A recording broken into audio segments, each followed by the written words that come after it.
वाहिगुरु जी का खालसा वाहिगुरु जी की फतेह। गुरु प्यारी साध संगत जी, धन धन श्री गुरु अर्जन देव पातशाह जी महाराज के समय की गल है। लाहौर विच एक भाई कटारू रहिंदा सी, जिहदी करियाने की दुकान सी। बड़ा ही नेक दिल ते धर्मी बंदा सी। जिस समय ये पहली बारी श्री गुरु अर्जन देव पातशाह जी महाराज के दर्शन करन वास्ते आया ते सतगुरु जी के दर्शन करते ही इहदा जिहड़ा मन सी ना वो मोहिया गया, विन्निया गया, सतगुरु जी के चरणों का भोरा बन गया। इसने हथ जोड़ के सतगुरु जी के अगे बेनती की, कहन लगा, सतगुरु जी मैनू जीवन जीउण दी जुगती दस दिओ, जीवन जीण दा सीधा रास्ता मैनू समझा दिओ ताकि मेरी कल्याणता हो सके, मेरा लोक परलोक सुहेला हो जाए। सतगुरु जी मुस्कुराए ते 5 वचन भाई कटारू की झोली विच पा दिते। सतगुरु जी ने पहला वचन किया, कहन लगे, भाई कटारू सदा सच बोलना है, कदे झूठ नहीं बोलना।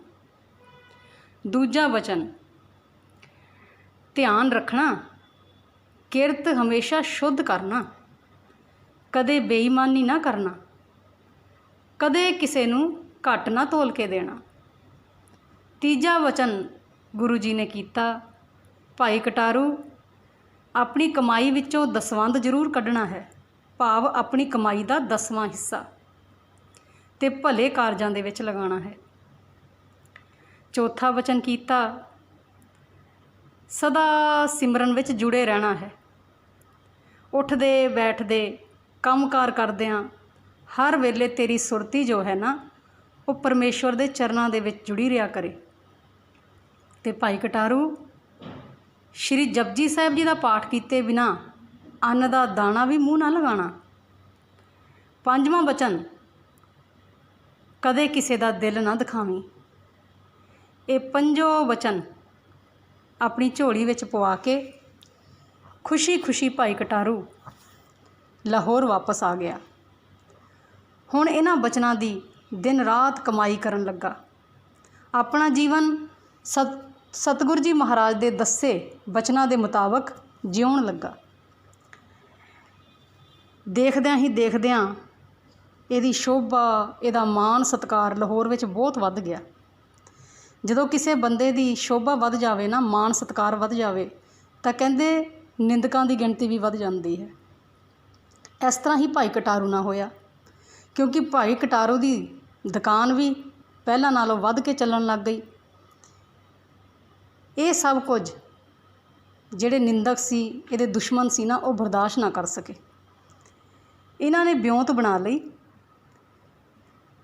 एक बंदा भेज के भाई कटारू नूं गल्लां बातां च लगा के इहदे जिहड़े बट्टे सी ना, उहदे विच्चों एक बट्टा चक के 5 पैसे घट माप का बट्टा बदल के उस थां रखवाता। क्योंकि लाहौर विच उन्हां दिनां विच ये नियम लागू सी कि अगर किसी दुकानदार का बट्टा माप विच घट निकलदा सी ना, तो उन्होंने बहुत भारी सज़ा मिलती सी। उहदे मांस का टुकड़ा उतना ही हिस्सा कट लिया जाता सी, मांस के टुकड़े का, ते नाल उहदी दुकान भी बंद हो जाती सी। शहर विच अलग तो बदनामी हुंदी सी। इन्हां निंदकां ने हुण बट्टा बदलवा दिता। भाई कटारू भोले भाव पहलां की तरह ही अपना समान बेचता रहा, उन्होंने कोई खबर ना लगी। 2-4 दिन रुक के इन्हां निंदकां ने अपना ही बंदा ग्राहक बना के भेजिया ते उन्हें खंड खरीदी। भाई कटारू ने तोल के दे दी। इन्हें जाके बाहर रोला पाता, कहन लगा, भाई कटारू घट तोलदा है, देखो मैनू नाप विच घट खंड दिती है, तोल विच घट खंड दिती है। जो दूजी दुकान ते तोली वो वाकई घट सी, क्योंकि इन्होंने बट्टा बदलिया होया सी। झगड़ा थोड़ा वध गया, वधदी गल सरकारे दरबारे पहुँच गई। जो कचहरी च मामला पहुँचा तो कोतवाल ने दोनों नूं बुला लिया, भाई कटारू नूं भी ते निंदकां नूं भी। निंदकां दा जिहड़ा भेजिया होया बंदा सी उहनूं भी बुला लिया। ਕੋਤਵਾਲ ਨੇ ਆਖਿਆ ਵੀ ਕੱਲ੍ਹ ਨੂੰ ਸਵੇਰ ਨੂੰ ਦੋਨਾਂ ਦਾ ਫੈਸਲਾ ਹੋਵੇਗਾ। ਭਾਈ ਕਟਾਰੂ ਦੇ ਸਾਰੇ ਹੀ ਜਿੰਨੇ ਵੱਟੇ ਸੀ ਨਾ ਉਹ ਜ਼ਬਤ ਕਰ ਲਏ ਗਏ ਅਤੇ ਕਿਹਾ ਗਿਆ ਵੀ ਕੱਲ੍ਹ ਸਾਰੇ ਮਾਪ ਵਿੱਚ ਤੋਲੇ ਜਾਣਗੇ। ਜੇ ਘੱਟ ਨਿਕਲਿਆ ਤਾਂ ਭਾਈ ਕਟਾਰੂ ਨੂੰ ਵੱਡੀ ਸਜ਼ਾ ਦਿੱਤੀ ਜਾਵੇਗੀ। ਨਿੰਦਕ ਬੜੇ ਖੁਸ਼ ਹੋਏ, ਲੇਕਿਨ ਭਾਈ ਕਟਾਰੂ ਜਿਹੜਾ ਸੀ ਉਹ ਉਦਾਸ ਹੋ ਗਿਆ। ਕਦੀ ਬੇਈਮਾਨੀ ਕੀਤੀ ਨਹੀਂ ਸੀ, ਸਤਿਗੁਰੂ ਜੀ ਦੇ ਬਚਨ ਕਮਾਉਂਦਾ ਸੀ, ਪਰ ਇਹ ਕੀ ਭਾਣਾ ਵਰਤ ਗਿਆ। ਸਾਰੀ ਰਾਤ ਨੀਂਦ ਨਾ ਆਈ, ਸ਼੍ਰੀ ਜਪਜੀ ਸਾਹਿਬ ਜੀ ਦਾ ਪਾਠ ਕਰਦਾ ਰਿਹਾ। ਸਵੇਰੇ ਅੰਮ੍ਰਿਤ ਵੇਲੇ ਕੜਾਹ ਪ੍ਰਸ਼ਾਦੀ ਦੇਗ ਤਿਆਰ ਕੀਤੀ, ਗਲ 'ਚ ਪੱਲਾ ਪਾਇਆ, ਹੱਥ ਜੋੜੇ, ਨੇਤਰ ਬੰਦ ਕੀਤੇ, ਗੁਰੂ ਅਰਜਨ ਦੇਵ ਪਾਤਸ਼ਾਹ ਜੀ ਦੇ ਚਰਨਾਂ ਦਾ ਧਿਆਨ ਧਰ ਕੇ ਬੇਨਤੀ ਕੀਤੀ ਕਿ ਹੇ ਸੱਚੇ ਪਾਤਸ਼ਾਹ ਜੀ, ਆਪਣੇ ਬਿਰਧ ਬਾਨੇ ਦੀ ਲਾਜ ਰੱਖਿਓ। ਮੈਂ ਤੁਹਾਡਾ ਦਾਸ, ਤੁਹਾਡਾ ਸੇਵਕ ਹਾਂ। ਤੁਮ ਮਾਤ ਪਿਤਾ ਹਮ ਬਾਰਕ ਤੇਰੇ, ਤੁਮਰੀ ਕਿਰਪਾ ਮੈਂ ਸੂਖ ਕਨੇਰੇ। ਜਾਣੇ ਅਣਜਾਣੇ ਕੋਈ ਗਲਤੀ ਹੋ ਗਈ ਹੋਵੇ ਤਾਂ ਪਾਤਸ਼ਾਹ ਮੈਨੂੰ ਮਾफ़ ਕਰ ਦਿਓ, ਪਰ ਅੱਜ ਭਰੀ ਸਭਾ ਦੇ ਵਿੱਚ ਮੇਰੀ ਲਾਜ ਰੱਖ ਲਿਓ। ਆਪਣੇ ਸਿੱਖ ਦੀ ਪੈਜ ਰੱਖਿਓ ਸਤਿਗੁਰੂ। ਜਦੋਂ ਇਹਨੇ ਬੜੀ ਭਿੱਜ ਕੇ ਸਤਿਗੁਰੂ ਜੀ ਦੇ ਚਰਨਾਂ 'ਚ ਅਰਦਾਸ ਕੀਤੀ ਤਾਂ ਵਿਰਥੀ ਕਦੇ ਨਾ ਹੋਵਈ ਜਨ ਕੀ ਅਰਦਾਸ। ਮਹਾਵਾਕ ਅਨੁਸਾਰ ਗੁਰੂ ਅਰਜਨ ਦੇਵ ਪਾਤਸ਼ਾਹ ਜੀ ਮਹਾਰਾਜ ਦੇ ਚਰਨਾਂ 'ਚ ਇਹਦੀ ਅਰਦਾਸ ਪ੍ਰਵਾਨ ਹੋ ਗਈ।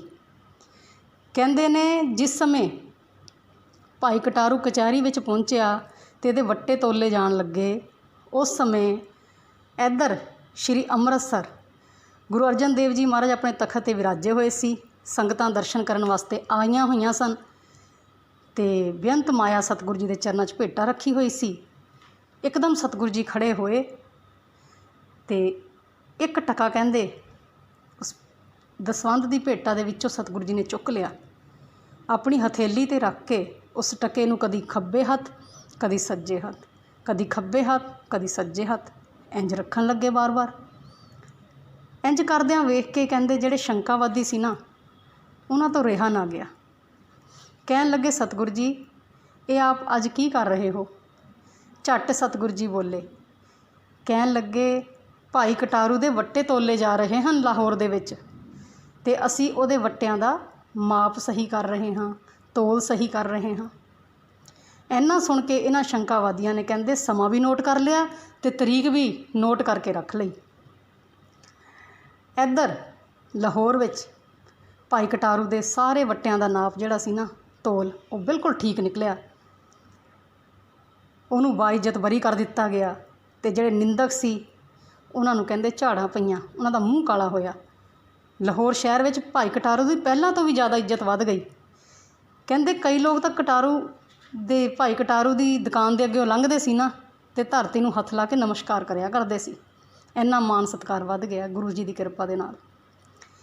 ਸਤਿਗੁਰੂ ਜੀ ਦਾ ਸ਼ੁਕਰਾਨਾ ਕਰਨ ਵਾਸਤੇ ਹੁਣ ਭਾਈ ਕਟਾਰੂ ਕੁਝ ਦਿਨ ਬਾਅਦ ਕੜਾਹ ਪ੍ਰਸ਼ਾਦ ਦੀ ਦੇਗ ਲੈ ਕੇ ਨਾਲ ਸੰਗਤਾਂ ਨੂੰ ਲੈ ਕੇ ਸ਼੍ਰੀ ਹਰਿਮੰਦਰ ਸਾਹਿਬ ਪਹੁੰਚਿਆ। ਜਦੋਂ ਇਹ ਸਤਿਗੁਰੂ ਜੀ ਨੂੰ ਸ਼ੁਕਰਾਨਾ ਕਰਨ ਵਾਸਤੇ ਸਤਿਗੁਰੂ ਜੀ ਦੀ ਤਰਫ ਜਾ ਰਿਹਾ ਸੀ ਅਤੇ ਰਾਸਤੇ ਵਿੱਚ ਹੀ ਸ਼ੰਕਾਵਾਦੀਆਂ ਨੇ ਇਹਨੂੰ ਆਪਣੇ ਵੱਲ ਨੂੰ ਖਿੱਚ ਲਿਆ। ਅਲੱਗ ਲਿਜਾ ਕੇ ਪੁੱਛਣ ਲੱਗੇ ਕਿ ਭਾਈ ਕਟਾਰੂ, ਕੁਛ ਦਿਨ ਪਹਿਲਾਂ ਤੇਰੇ ਨਾਲ ਕੁਝ ਘਟਨਾ ਵਾਪਰੀ ਸੀ ਲਾਹੌਰ ਵਿੱਚ। ਭਾਈ ਕਟਾਰੂ ਬੜੀ ਖੁਸ਼ੀ ਵਿੱਚ ਉਸਨੇ ਸਾਰੀ ਘਟਨਾ ਦੱਸੀ। ਕਹਿਣ ਲੱਗਾ ਵੀ ਇੰਜ ਮੇਰੀ ਸਤਿਗੁਰੂ ਜੀ ਨੇ ਪੈਜ ਰੱਖੀ, ਮੇਰੇ ਵੱਟਿਆਂ ਦਾ ਮਾਪ ਬਿਲਕੁਲ ਸਹੀ ਆਇਆ। ਇਹ ਸੁਣ ਕੇ ਫਿਰ ਇਹਨਾਂ ਨੇ ਦੱਸਿਆ, ਕਹਿਣ ਲੱਗੇ ਸਤਿਗੁਰੂ ਜੀ ਨੇ ਦੋਨੋਂ ਹੱਥਾਂ ਦੇ ਵਿੱਚ ਟਕਾ ਰੱਖਿਆ ਹੋਇਆ ਸੀ ਅਤੇ ਕਿੰਨੀ ਦੇਰ ਤੱਕ ਟਕੇ ਨੂੰ ਕਦੀ ਸੱਜੇ ਹੱਥ, ਕਦੀ ਖੱਬੇ ਹੱਥ ਇੰਜ ਬਦਲਦੇ ਰਹੇ। ਇਸ ਤਰ੍ਹਾਂ ਕੋਤਕ ਕਰਕੇ ਸਤਿਗੁਰੂ ਜੀ ਨੇ ਤੇਰੀ ਰੱਖਿਆ ਕੀਤੀ ਹੈ। ਸੁਣਦੇ ਸਾਰੇ ਕਹਿੰਦੇ ਭਾਈ ਕਟਾਰੂ ਦੌੜਿਆ, ਦੌੜ ਕੇ ਗੁਰੂ ਚਰਨਾਂ ਵਿੱਚ ਪਹੁੰਚਿਆ, ਚਰਨ ਫੜ ਲਏ, ਨੇਤਰਾਂ ਵਿੱਚ ਹੰਝੂ, ਭਿੱਜੀ ਹੋਈ ਆਵਾਜ਼ ਵਿੱਚ ਆਖਦਾ ਹੈ ਕਿ ਸਤਿਗੁਰੂ, ਆਪ ਨੇ ਮੇਰੀ ਨਿਮਾਣੇ ਜਿਹੇ ਸਿੱਖ ਦੀ ਇੰਝ ਪੈਜ ਰੱਖੀ। ਸਤਿਗੁਰੂ ਜੀ ਮੁਸਕਰਾ ਪਏ, ਬੋਲੇ ਸਿੱਖਾ, ਤੇਰੀ ਪੈਜ ਕਿਵੇਂ ਨਾ ਰੱਖਦੇ। ਤੂੰ ਸਦਾ ਹੀ ਗੁਰੂ ਦੇ ਬਖਸ਼ੇ ਬਚਨਾਂ ਦੀ ਕਮਾਈ ਕੀਤੀ ਹੈ। ਜਿਹੜਾ ਸਿੱਖ ਆਪਣੇ ਗੁਰੂ ਦੇ ਦੱਸੇ ਹੋਏ ਮਾਰਗ 'ਤੇ ਚੱਲਦਾ ਹੈ, ਗੁਰੂ ਦੇ ਬਖਸ਼ੇ ਹੋਏ ਬਚਨਾਂ ਦੀ ਕਮਾਈ ਕਰਦਾ ਹੈ ਨਾ, ਗੁਰੂ ਸਦਾ ਹੀ ਉਹਦੀ ਪੈਜ ਰੱਖਦਾ ਹੈ, ਉਹਨੂੰ ਤੱਤੀ ਵਾਹ ਨਹੀਂ ਲੱਗਣ ਦਿੰਦਾ। ਗੱਲ ਤਾਂ ਸਾਰੀ ਭਾਈ ਕਟਾਰੂ ਬਚਨਾਂ ਦੀ ਕਮਾਈ ਦੀ ਹੈ। मेरे राम राय तू संतां का संत तेरे सेवक को भौ किछ नाही जम नहीं आवे नेरे। वाहिगुरू जी का खालसा वाहिगुरू जी की फतेह।